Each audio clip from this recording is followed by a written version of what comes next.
विस्तार में आपको बता दें कि भारतीय किसान यूनियन के राष्ट्रीय प्रवक्ता राकेश टिकैत का कहना है, उन्होंने भी लेकर बयान दिया है और कहा है कि सभी मांगों को अगर नहीं माना जाएगा और उनके जो खिलाफ दर्ज एफआईआर है उसको रद्द नहीं किया जाएगा तो किसानों और ग्रामीणों का संघर्ष ऐसे ही जारी रहेगा। देश में एमएसपी कानून को लेकर के राकेश टिकैत ने कहा कि सरकार किसानों को आपस में बांटना चाहती है, लेकिन देश एक बड़े आंदोलन के लिए तैयार होगा। हिसार में राकेश टिकैत से खास बातचीत हमारे सहयोगी डॉक्टर महेश कुमार ने की है, देखिए।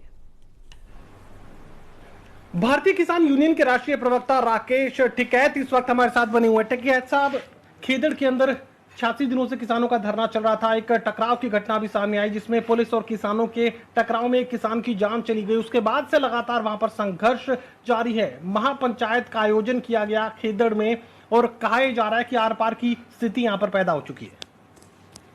वहां संघर्ष कहाँ हुआ? तो पुलिस ने लाठीचार्ज करा, उस लाठीचार्ज में एक किसान की मौत हुई और किसान के ऊपर ही मुकदमा, 10 किसानों के ऊपर 302 के मुकदमे, मतलब हमारा एक किसान मरा और हमारे ऊपर मुकदमे। ये गणित समझ में नहीं आया हमारे।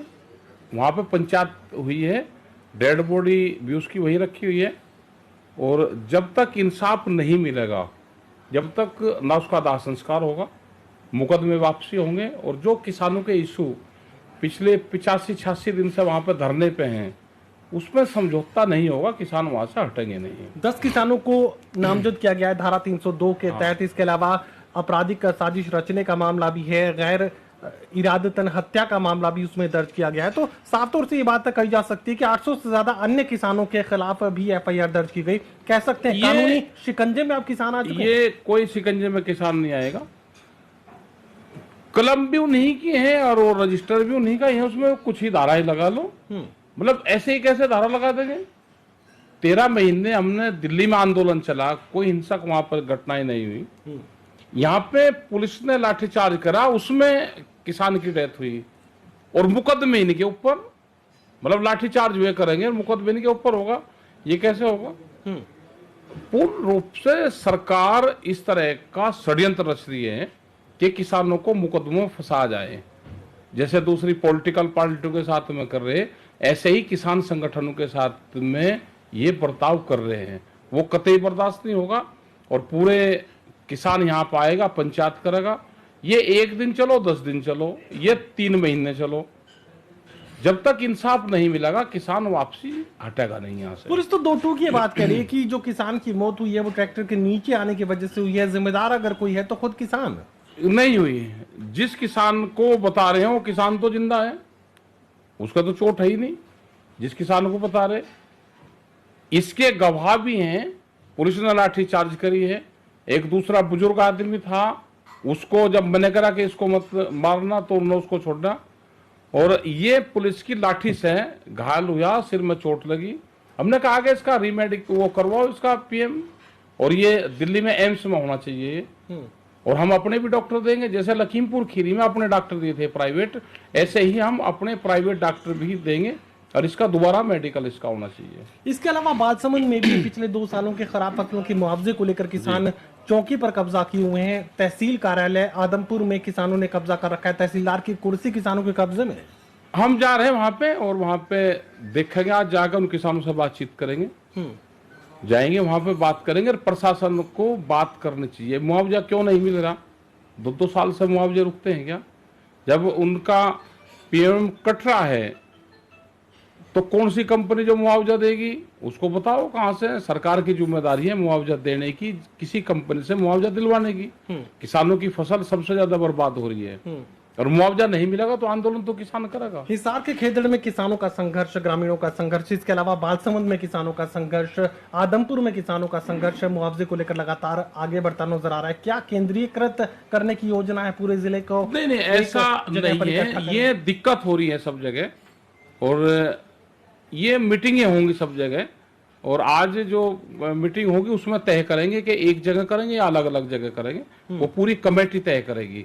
और ये दिक्कत यहाँ नहीं है, ये उत्तर प्रदेश में भी दिक्कत है। वहां पे बिजली की समस्याएं हैं। बिजली में घोषणा ये करी जब इलेक्शन था कि बिजली हम फ्री देंगे और 12 के ऊपर मीटर लगा रहे हैं वहां पे।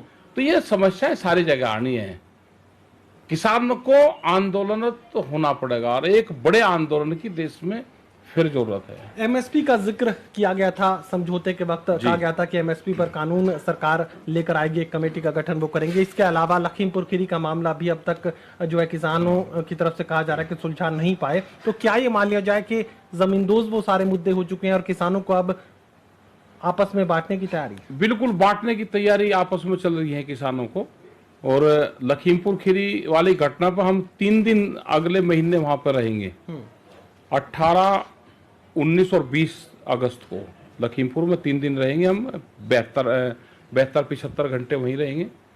और जो और मामले हैं उसमें हमारी मीटिंगें सब जगह पूरे देश में चल रही। एमएसपी के सवाल पे, एमएसपी भारत सरकार ने कहा था कि एमएसपी पे हम कमेटी बनाएंगे। उन्होंने कमेटी नहीं बनाई। हमने उनको चिट्ठी लिखी कि कमेटी के रेफरेंसेस क्या होंगे, आप वे बताएं। वे उन्होंने बताए नहीं। हमने कमेटी के नाम उसमें दिए नहीं। कमेटी बने, उसमें नाम चले जाएंगे हमारे, कितने साल का कार्यक्रम रहेगा, कितने दिन का ये कमेटी रहेगी, कौन इसका अध्यक्ष रहेगा, कितने इसके मेंबर रहेंगे, क्या इसकी टर्म्स कंडीशन रहेगी, वो हमने चिट्ठी में इनको जवाब मांगा है। भारत सरकार ने वो अभी तक नहीं दिया। इनका ये है कि सस्ते में किसानों की फसलें लूटी जाए, जो व्यापारी है उसको फायदा हो, क्योंकि ये जो सरकारें हैं ये व्यापारियों की हैं। किसान से फसल सस्ते में लूट के जनता को महंगे में बेचते हैं। तो इनसे तो एक बड़ा संघर्ष होगा देश में। चलिए, राकेश टिकैत साफ ही बात करें कि एक बड़े आंदोलन के लिए देश को तैयार होना होगा। एमएसपी पर कानून सरकार को बनाना ही पड़ेगा। उसके लिए एक कमेटी का गठन भी सरकार करे और जवाब तलब किसान सरकार से जरूर करेंगे। सहयोगी कमल के साथ doctor Mahesh Kumar, total news, Hisar.